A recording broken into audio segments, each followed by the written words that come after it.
Wayne, first off, thank you for taking time out of your busy schedule to sit down and have a little one on one.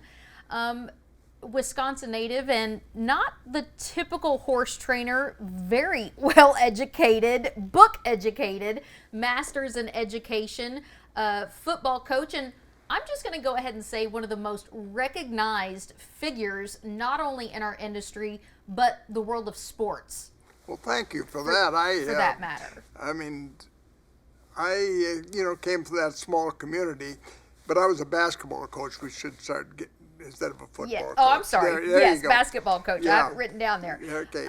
Inducted not only to the Thoroughbred Hall of Racing, but also the Quarter Horse Hall of Racing, as those are your roots. They do run deep. The list of what you have accomplished and horses you've trained are endless. But I actually want to chat about you, Wayne Lukas, as the person who is behind those famous Ray-Bans. I'm assuming they're Ray-Bans and not like Malibu Gyms or something. I don't know what they are. I just buy them when I like them. Your life has been very chronicled in the press. You do seem like an open book as far as, people coming up to you.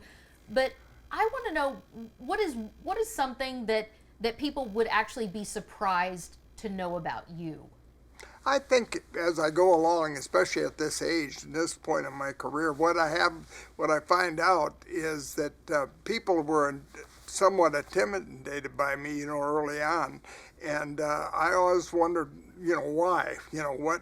Because when people come up and want to share a story about a weanling or want to share a story about where they bet on a horse or they were at the Derby in 1995 or something like that, I'm an open book, as you said. I discuss it with them, talk with them, sign their programs, and I always wanted to be totally open and accessible to the public. I thought that we in thoroughbred racing really missed the boat when we don't reach out and try to bring people in on a daily basis. Do you think it's because of the level of success that you've achieved that maybe people just assume that you're not accessible? Well, you got to be a little careful when you're real intense. Like a lot of mornings I'll be riding on my pony with a set, and somebody will say good morning, and I might ride right by them, and I always say good morning to everybody, but I'll be thinking ahead of what I want to do, and sometimes I miss the boat a little bit, but I try not to ever miss it, going through the public, through the grandstand, and early on in life, I thought that it was important to learn people's names, and I have really practiced making a name association.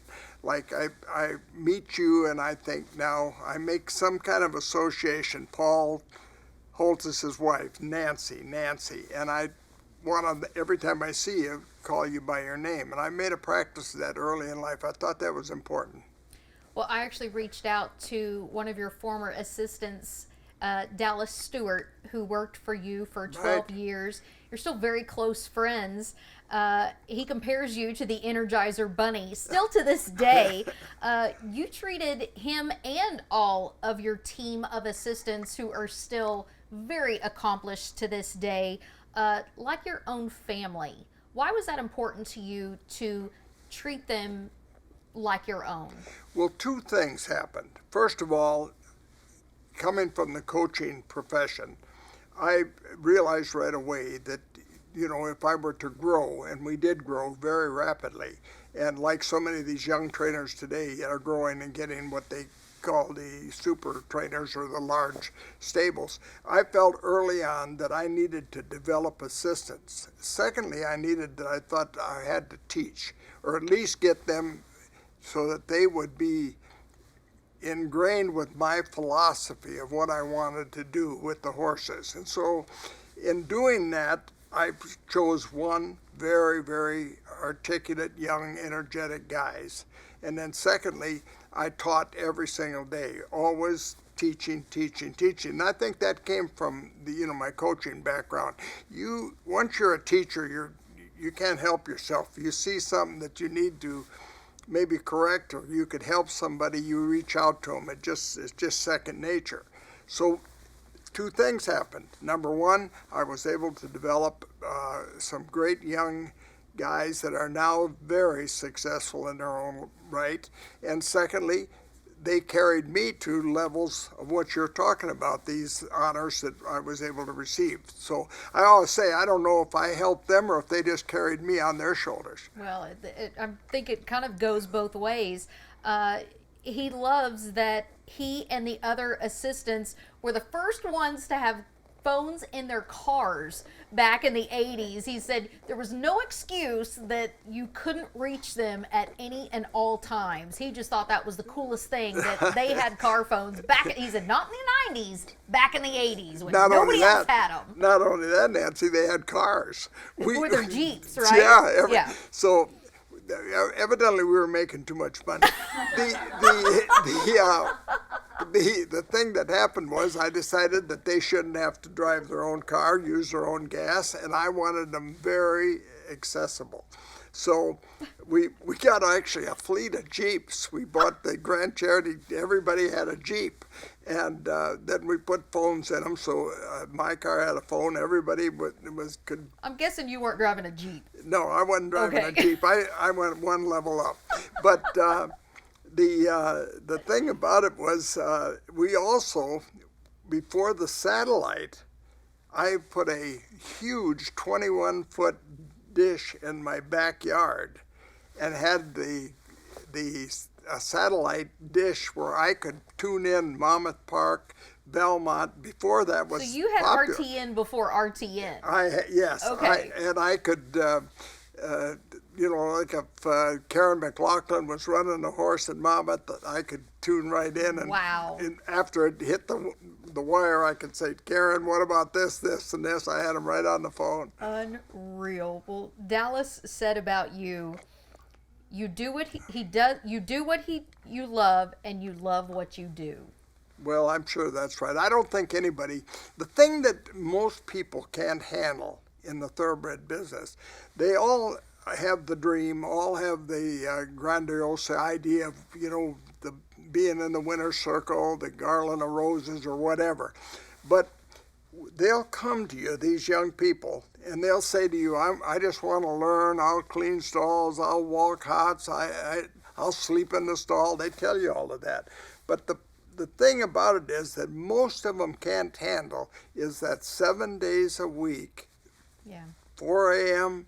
to dark on some days and most days, and it just seems like after they've been in it, there's only a special few that can handle it, that have the passion, that can handle that and do it, a year without a break. Like we never offered those young assistants a standard day off every Monday or something. Right. We just told them, if you need a haircut, tell me, that we'll cover for you. That type of thing. And so that really is the thing that is the hurdle for most of them. But this I found out in life. If you have a passion for something, you eliminate the excuses. You'll stay up all night, you'll drive all night, you'll ride in the rain. If you have a passion, you always eliminate the excuses. And so that's what gets most of them. They just can't handle that intensity.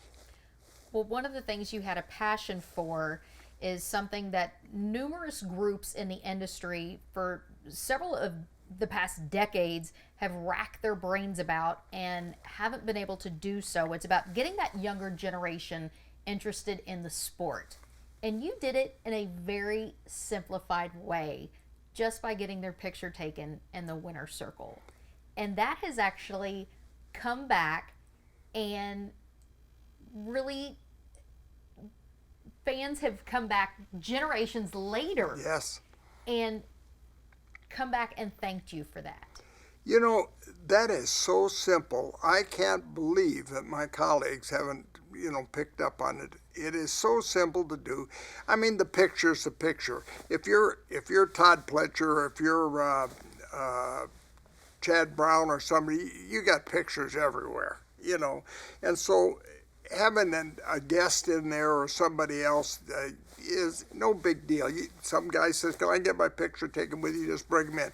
But When you take the small ones in there, the It's a 7, moment. the 8, the 9-year-olds, now it's a whole different thing. I've stood there and had to, have them right in front of me so that they didn't get under the horse or something, and they'll be just shaking. I mean, a little girl will say, "My gosh, they're so big," Yeah. and stuff like that. But the thing that you just alluded to is that years later, I've had numerous people come to me and say, "Do you remember me?" And there'll be a 25-year-old standing there, and Yeah. I'll say, "No, I don't. Should I?" And they say, "When I was 9 years old, you took me to the winner's circle." And they'll remember the horse's name. They'll know the horse's name, the day, and everything. And some of them will say, "I'm a graduate lawyer now. I graduated from the University of Louisville, and that picture is in my office on the wall." It was a that moment much to to them. Yeah. So you've seen the sport make so many changes since you've saddled your first horse. What's one of the biggest impacts, Wayne, that you've seen made during your time as a trainer? Well, I think getting a somewhat of a handle on the medication issue is we're trying to make great strides there. We're trying to level the playing field. You see, what happens is a lot of innocent people with great ambition sometimes will step over the line not even knowing that they're stepping over the line. I found in my career some of my colleagues would have a test on a horse, and they'd say, "Gee, I never knew that was even illegal," But we have gotten an education now to we know pretty much about all of the drugs that not only are therapeutic but are enhancing.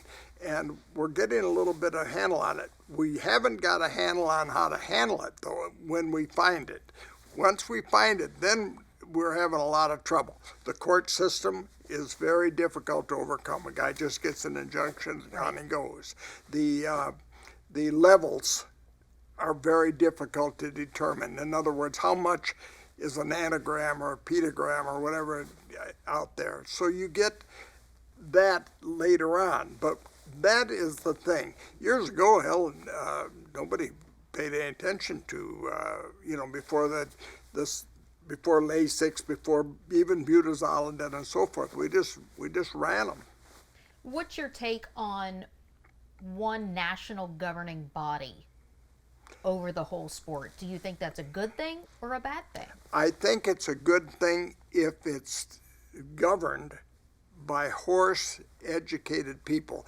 The biggest trouble that I think we could have if we get a couple of ambitious senators or congressmen in any state or even on the national level trying to make a little name for themselves, stepping in and becoming part of a overseeing body, not having great background and knowledge is what we're trying to do.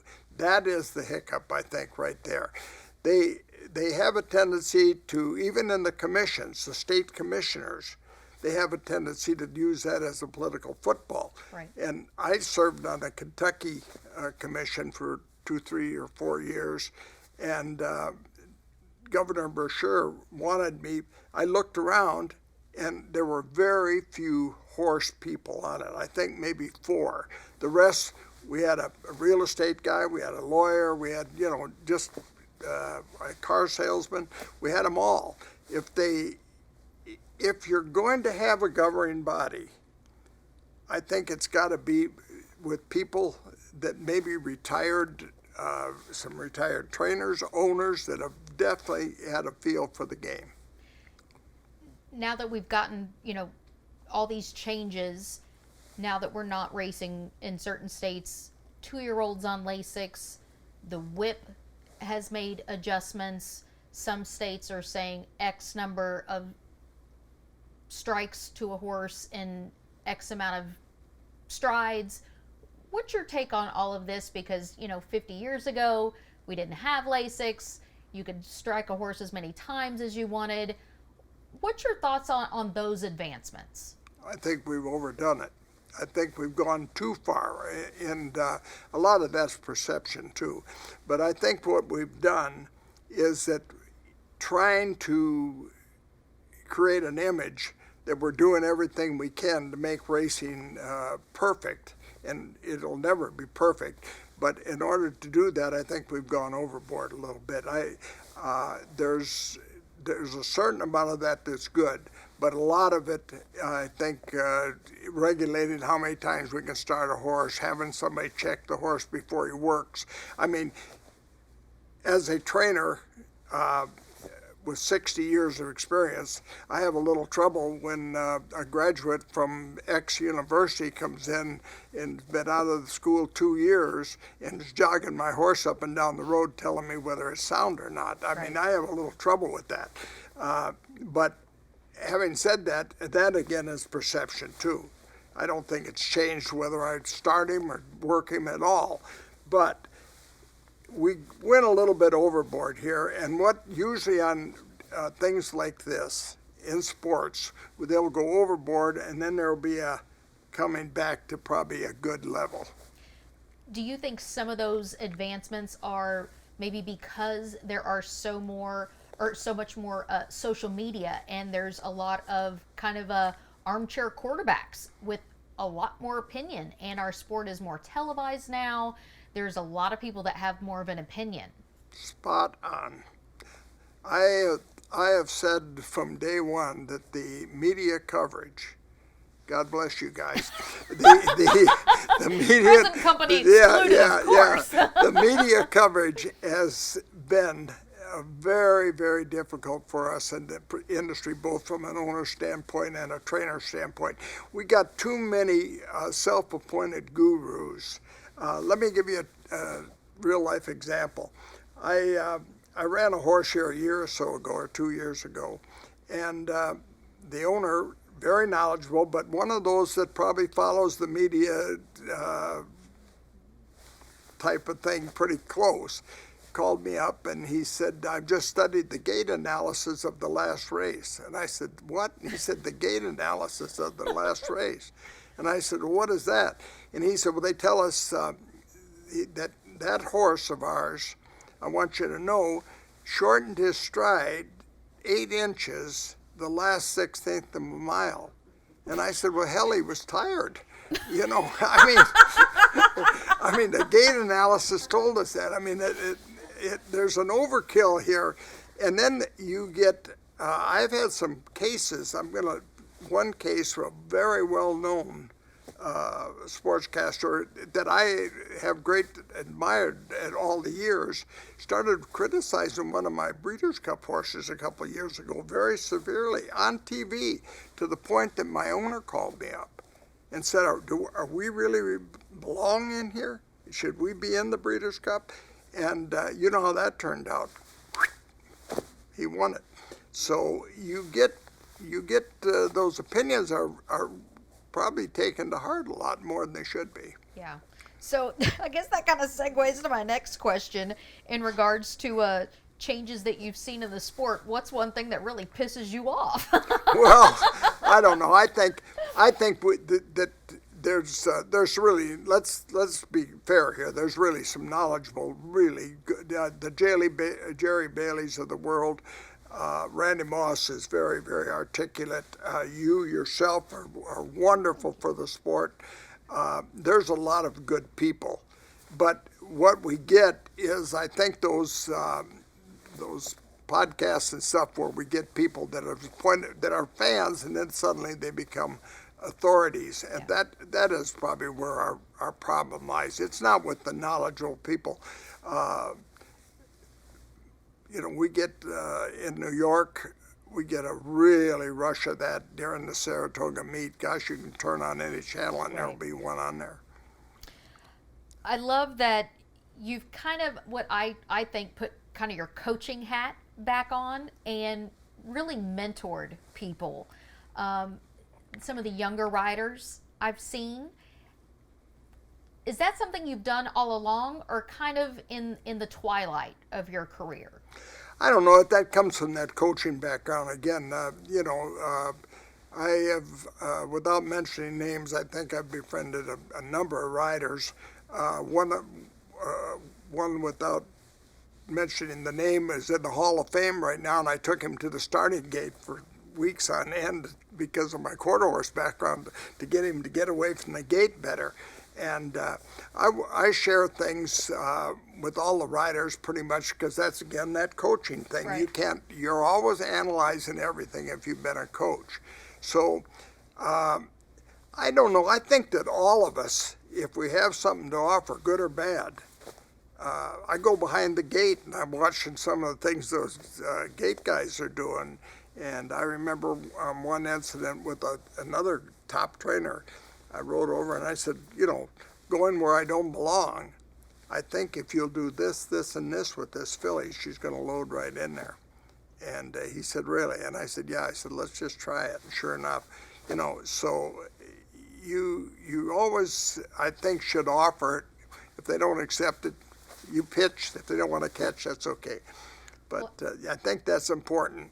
The other thing that you just alluded to is what you do personally, you, on those Saturday mornings where we should have hundreds and hundreds of people at those, because the people are thirsty and just dying for knowledge. Now I do quite a bit of public speaking, and you wouldn't believe how they just hang on everything you tell them.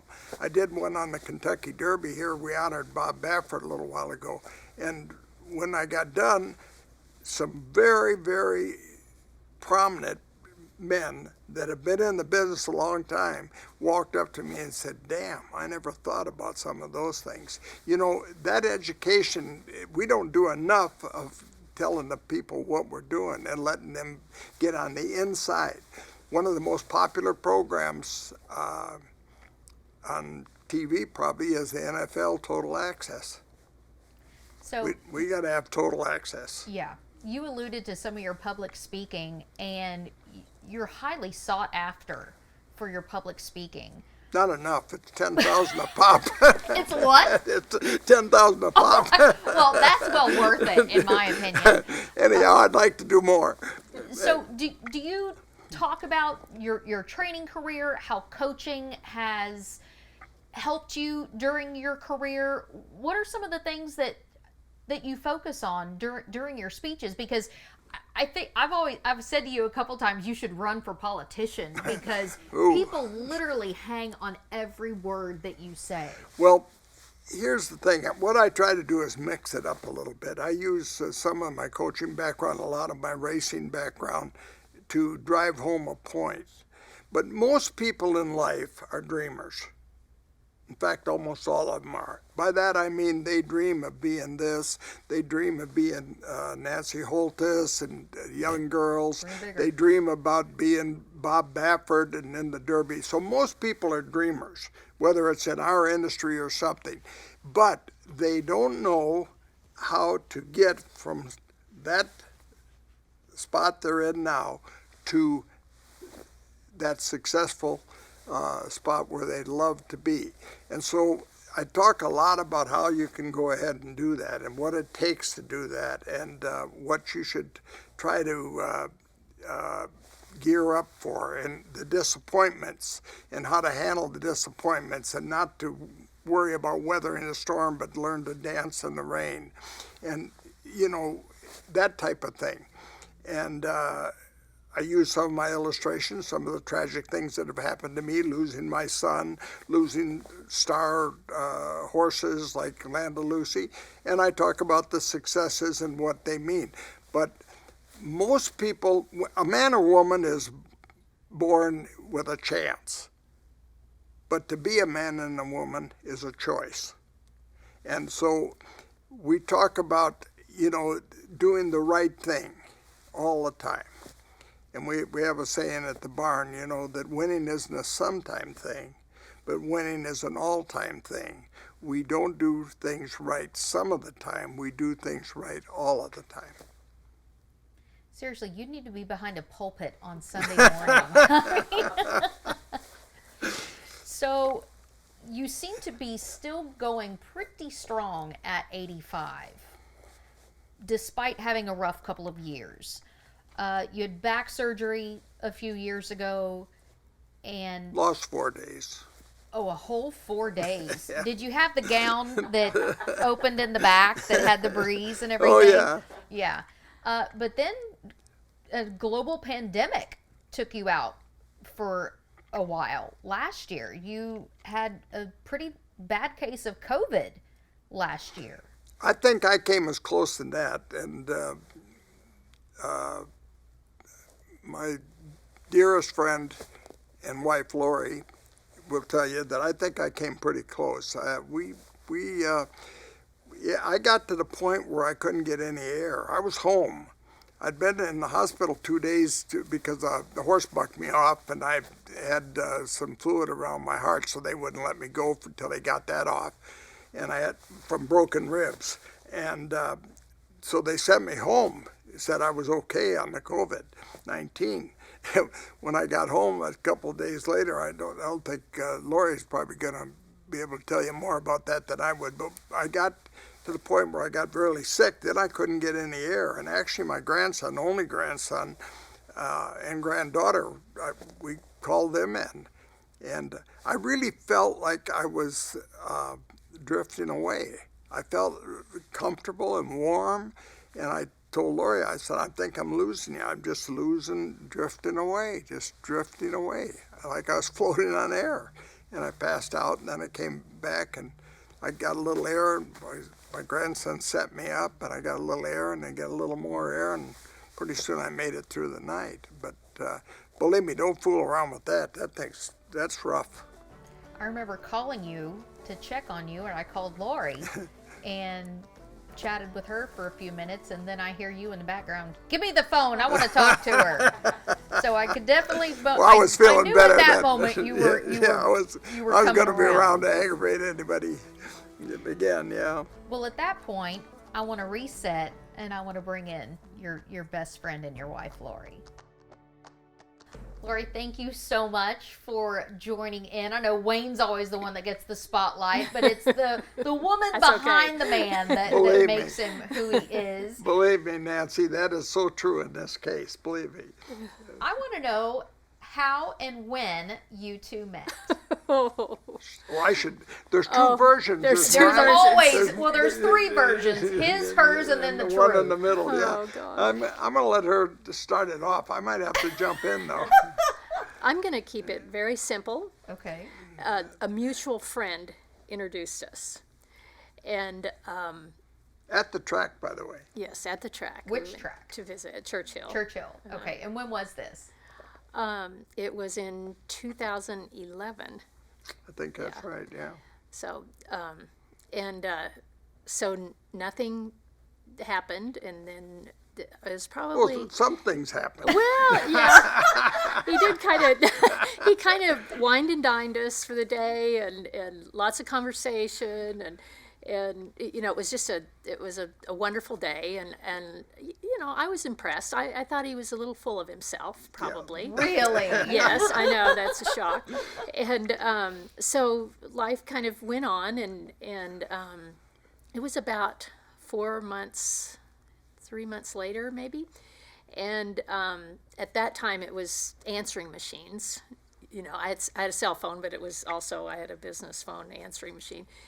And he left me several messages on the answering machine, and I did not call him back. But I was calling to, she had broke up with this mutual friend, so I was calling on his behalf to put in a good word for him. Oh, sure you were. Wink, wink. Okay.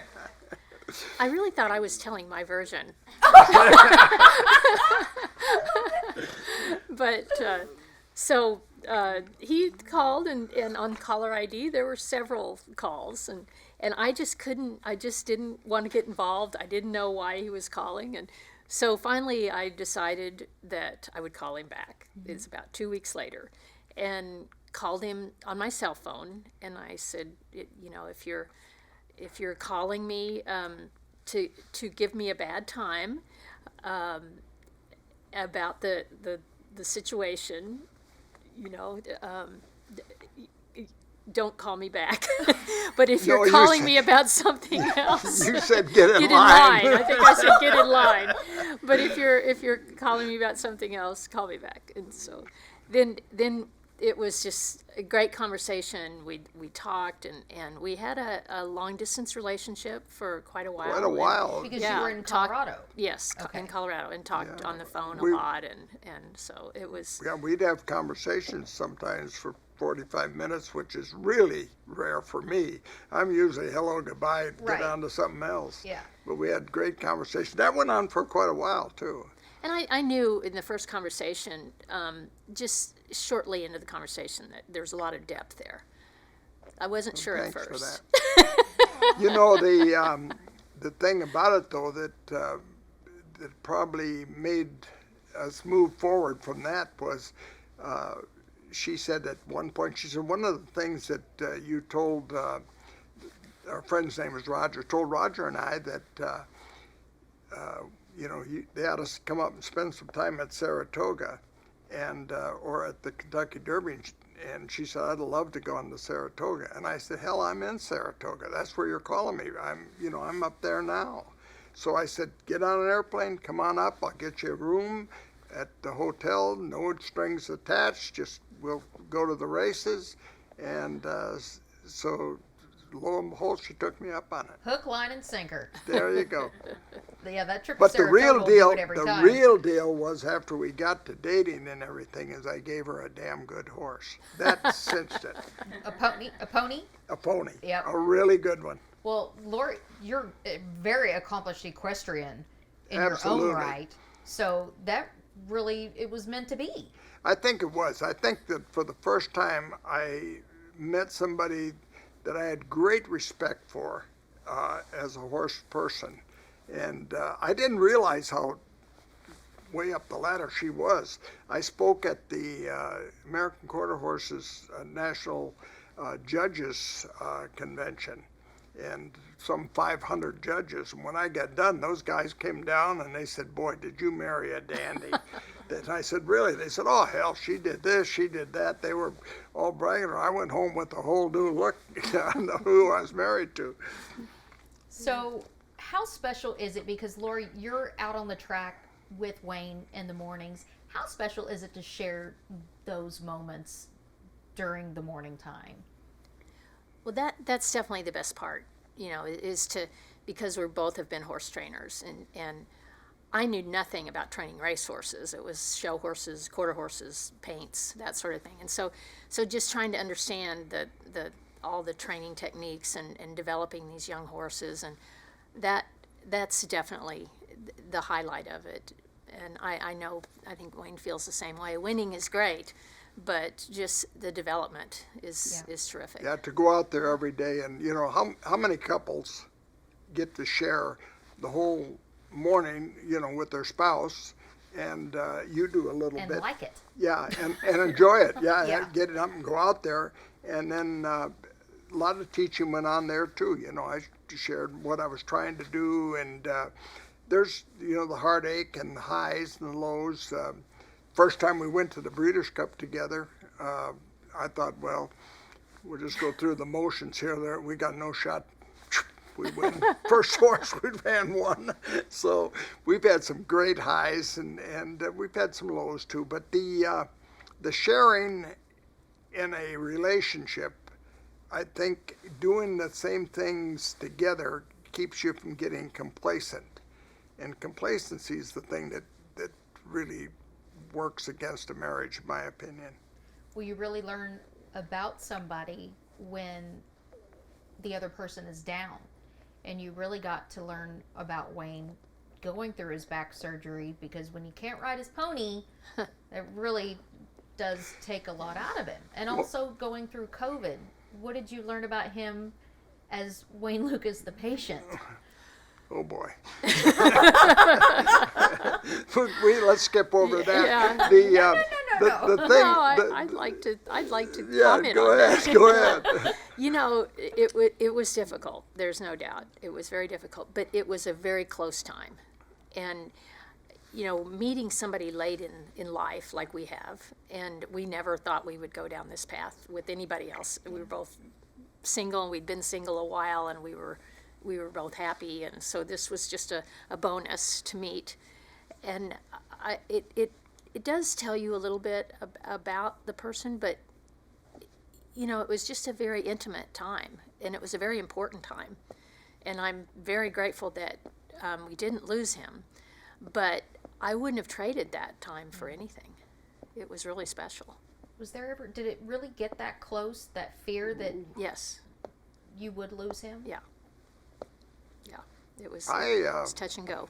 Yeah, I never experienced anything even remotely like that, and I didn't think that. I thought that was the last hurrah right there. Was that why you called Brady and Kelly in? Well, Brady, our grandson, is very close to me anyhow, and when he heard I got that sick, he jumped in the car and drove up from St. Louis, and Kelly, the granddaughter, is right there. She's a physician's assistant. Actually, she forced me to go get checked, and that's when they found the other things and not the COVID. Yeah.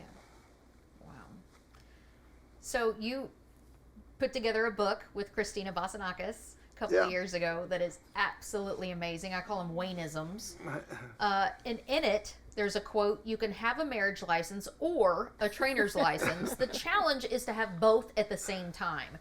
Do you think it's easier to have both now, this later in life? I think it's a little bit easier because I got lucky and got the right one to hook up with. But you know what? Taken a while, but Yeah, you finally got the right I both of us. We practiced it with others. And We have not had makes perfect. we have not had a lot of luck in that department until but now. the thing that with the training, and I think that is the intensity.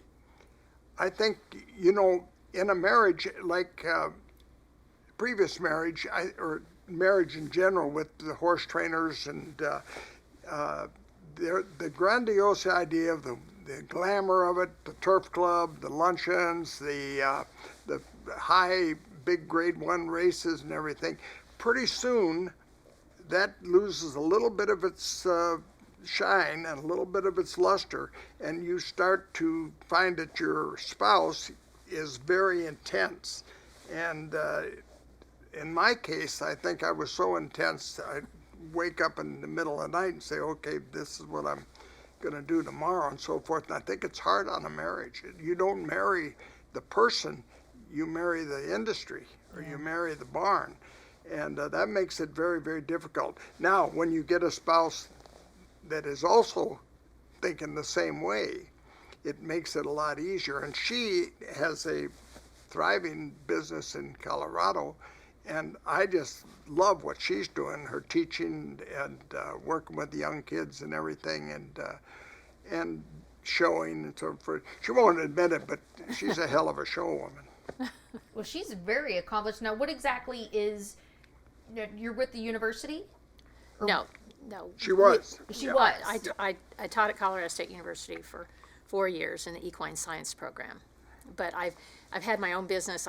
There's a stable in Eaton, Colorado, and I've just given a ton of lessons, trained horses, take people to horse shows and coach them, that sort of thing, judge horse shows. It's scaled back a bit, and we have really enjoyed doing a lot of things together out there with projects. We've hired a young trainer to sort of run the lesson program and train the horses. Katie Do Cook the is her daily name. work because she likes to be here too. And we have 2 other employees there also. And so we're continuing the mission there. Yeah. And we've also been buying a few young geldings and bringing them along.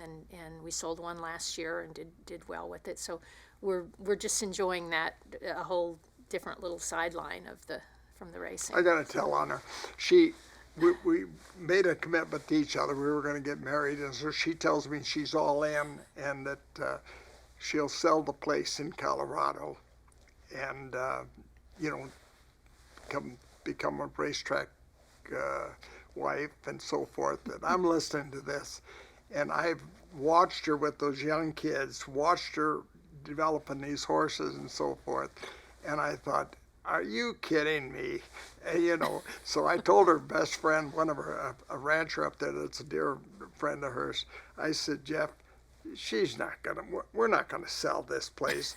So I said to her, I said, well, go ahead and list it and everything. She puts out the sign, gets the real estate guy all signed up and everything. The sign's out there. The first day we're gonna get a guy to come and look at it. It's very interested. What do you think happened there? The sign went down. We took it off the market. I said, My baby. yeah, I said, yeah. I told Jeff, I said, this will never happen. I said, let her go through the drill, but this ain't going to happen. Well, normally it's, the wife bragging on the husband, but the shoe is on the other foot, and now the husband is bragging on the wife's Yeah, he accomplishments. brags Well, way too much about me. No such thing, Lori. Oh, We're enjoying upgrading that program too, as well. Got some new things going on, new hay shed, new tractor the other day. I gave her a tractor for Christmas. it was great. Fantastic. Wayne, is there anything in your career that you feel is left undone? Well, Dan Baffert, he won that Triple Crown before I did. But I always tell him I won the Triple Crown, but it took a couple different horses. I don't know, it might be harder to do it with more than one horse. But, that's not I don't wake up anymore, Nancy, and try to prove I'm a horse trainer. Not at all. I enjoy it a little bit more. I don't have the quality of horses I used to have, but I keep thinking I'll get the next one is the one, you know. And I think it might happen. But I've been so blessed with so many at every turn. The quarter horses were terrific and then fell right into the thoroughbred industry. So I really don't look back and wonder what I could have done maybe different. I don't know if I'd change anything. What do you feel your legacy is as Wayne Lukas, the trainer? Well, when you're a horse trainer, you go through stages. They'll say, Lukas is good with those 2-year-olds, but he can't train an older horse.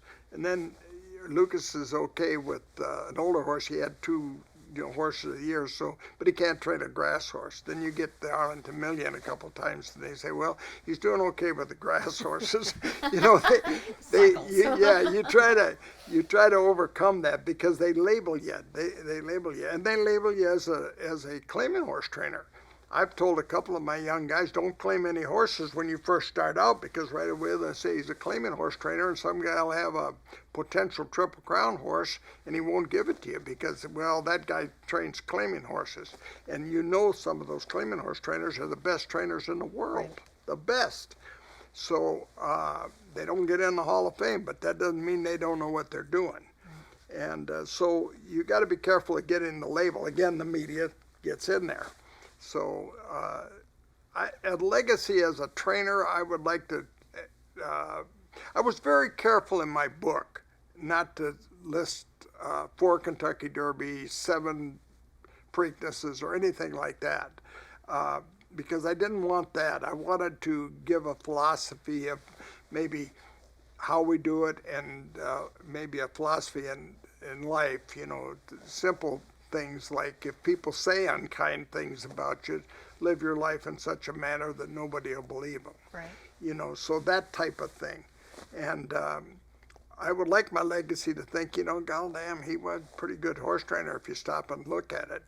And most of the legacy is probably going to fall with those 12 or 13 assistants that are now carrying the industry pretty highly. What about Wayne Lukas, the person, the human being, the husband? Well, I think I've gotten better in that area as I've reached out more as I'm older.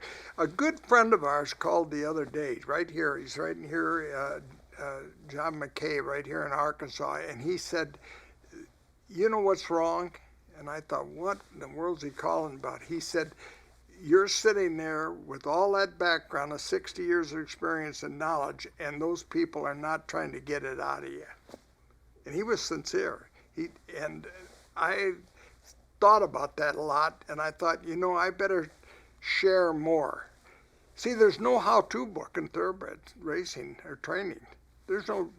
You can't go anywhere where you get a how-to book. You get the stories about how Bob Baffert made it, or Jerry Bailey was successful, or Pat Day, but nobody puts the how-to manual together. Right. So I think we're missing the boat. If we better start sharing this, because I think the training's a little bit of a lost art right now.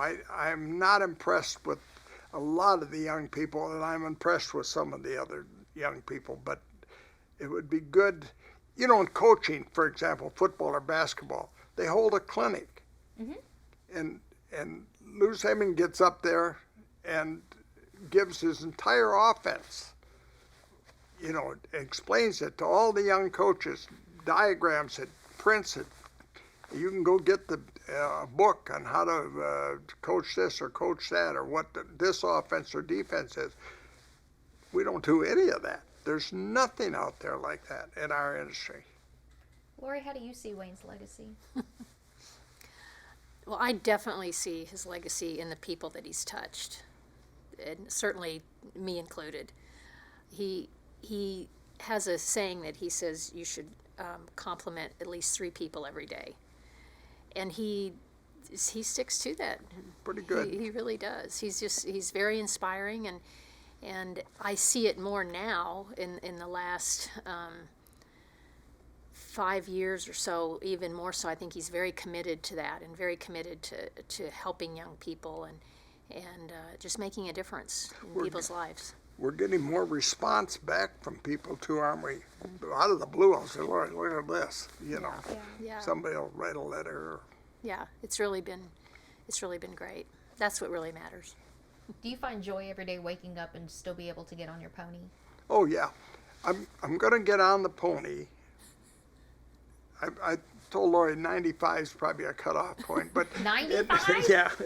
So but here's the deal. One of my dearest friends, who's turning 100 here in a month or so, told me that your problem when you get on the pony is that when you step in the stirrup and try to bring your leg over the back of the saddle, that you'll have a lot of trouble.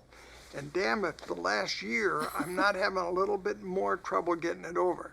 So I cheated. I raised the mounting block another 6 inches, because I don't want to be able to not get on the pony. I want to be on the pony out there every day. I don't know if I could train from the trainer stand. Yeah, sitting here in the grandstand with a coffee cup. I don't think I can. So there's no retirement for Wayne Lukas. No. I think the retirement is a big mistake, especially in our industry. We are where we're at as horse trainers because of our intensity and involvement. And I think when you shut that down, that does something to the whole mental and physical system. And she's pretty good about it. She doesn't ask me to retire. Well, why would she? No, I don't think it'd be a very good idea. That might be another set of horse we'd have to get a bigger. We'd have to get a bigger home where we had a wall or something. You will forever be one of the most recognized figures in sports. Well, I'm really proud of that. Angel Cordero always kids me about that. He always says, "Daddy, it's Muhammad Ali, Michael Jordan, and D. Wayne." I'm proud of that. I'm proud that I was able through a career to not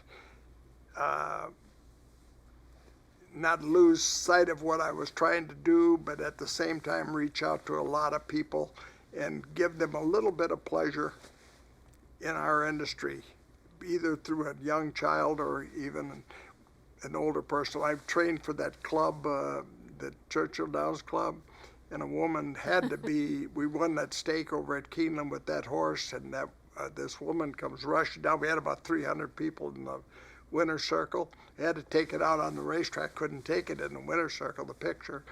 And this elderly woman, she must have been about 4'2", she's in front of me, and she's just shaking and crying and shaking. I thought, what in the world? She looks up at me and says, "This is the happiest moment of my life." And I told her, that made the day. It was great. You brought so much joy and so much pleasure to so many people, Well, thank you for that. and it has been an honor. Well, you have got the avenue, the place here where you can, and you're, even though it's a small, probably in Arkansas, let's face it, is not the media capital of the world, but you have an opportunity to touch so many people yourself, and I challenge you to do that every single day. Both you and Jennifer and the guys on the camera here, I think you can't underestimate what you people can do that is so important and much better than running an ad or anything. This is the kind of thing that we need in the industry, and if I were the commissioner, I would. Which you should be. Well, thank you. If I were that, one of the things I would do, I would take about 65 or 70% of the funding that they have in the Jockey Club, and I would start reaching out to the people. I'd have a grassroots program like this that would reach, and I would get the best people I could in the industry, because what you do is the most important thing that'll happen here at Churchill this year. It won't be the Arkansas Derby. It won't be the Oaklawn Handicap. It'll be what you all and these guys behind us do. Well, thank you so much for your time, Wayne, and you are truly a legend, and it is an thank you. honor to be able to call Thank you you. a friend. Thank you. Thank you. Thank you, Lori.